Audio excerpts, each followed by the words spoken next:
What if you could know when a company was looking online for the exact product or service that you can provide them with? In this whiteboard session, you'll learn exactly about what intent data is, how you'll use it to get in front of more opportunities faster and beat your competitors to the punch. So intent data is your digital footprint. You know when you go on different websites and it says, hey, we're tracking your cookies, you click accept. Every time that you do that, your IP is tracked to whatever topic it is or website that you're on, that particular area, that particular topic. So what intent data is an aggregation of all of that activity and being able to identify when either a company or a person is spiking in behavior and is intending to buy a particular product or has a particular pain or challenge related to a specific topic. So as far as something that had happened in my personal life, so I recently moved into a new home.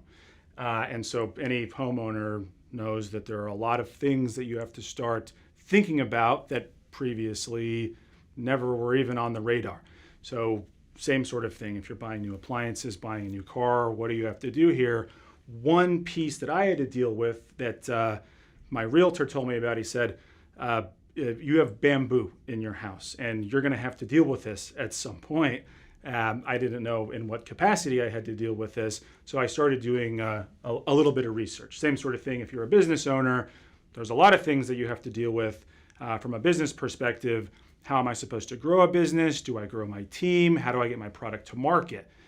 So as you're starting to sort of do a baseline search for these particular topics, a few of them will start to become more and more of a priority. So as you are doing this sort of prioritization, naturally you'll start doing a lot more research. So for me as a homeowner, I started reading articles, watching videos, subscribing to newsletters on how to take care of bamboo.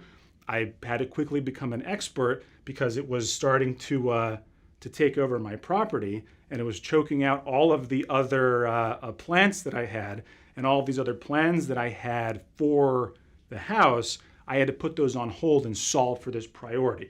So as I was starting to do more and more of this research, it was based on the prioritization. Same as a business. Say you've been primarily working off of inbound and referrals for the life of your business so far. Your partners provide you with different leads.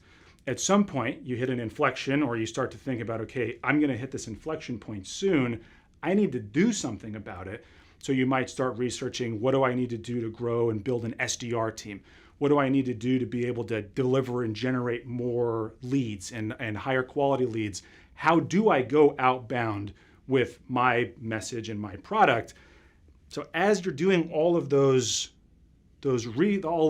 research for that particular topic, that activity is tracked.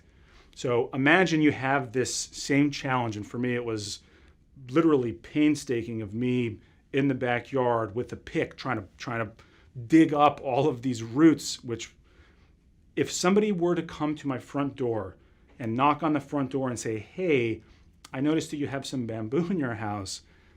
If this is a challenge for you or a problem or a pain, I can solve this for you right now.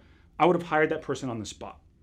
And that's the same concept if you're applying this in a business capacity where, and it doesn't matter what it is, if you have an application security related problem, and that is the highest priority, if a company recently gets hacked, the first company that's in that says, hey, if you are experiencing this pain or challenge, I can help you with that and I can help you with it right now. And this relates back to anybody that's dealt with RFPs. The first company in to respond to help set the buying vision, and it doesn't have to be just RFPs, just business in general, the first company in the door is going to win 80% of the time. 10%, it's going to be a no decision, which means that if you're not the first one in, if you're the second company or later, if your competitor beats you to being able to knock on my door or beats you to that prospect that says, I can help you with X, you have a 10% chance of winning that business. And that's the whole reason that companies are getting behind intent data in droves is this data exists. This type of tracking exists to know when a company or a person, in my case, that I want to solve for this problem. Somebody reached out to me and said, hey, I can solve this for you.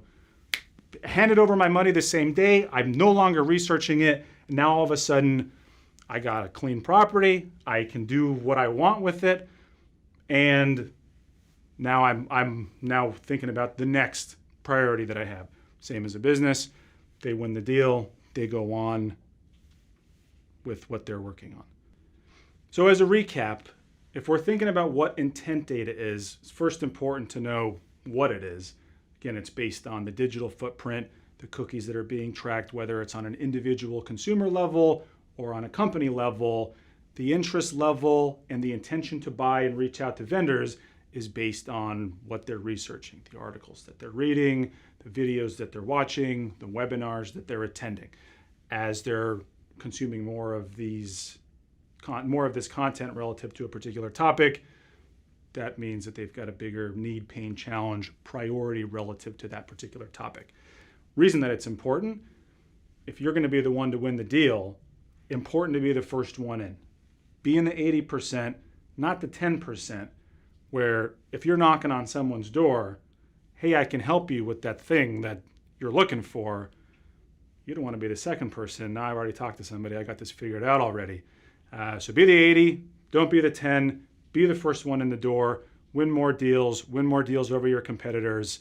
Appreciate you taking the time to watch this and tune in. Like, comment, subscribe, and look forward to seeing you next time.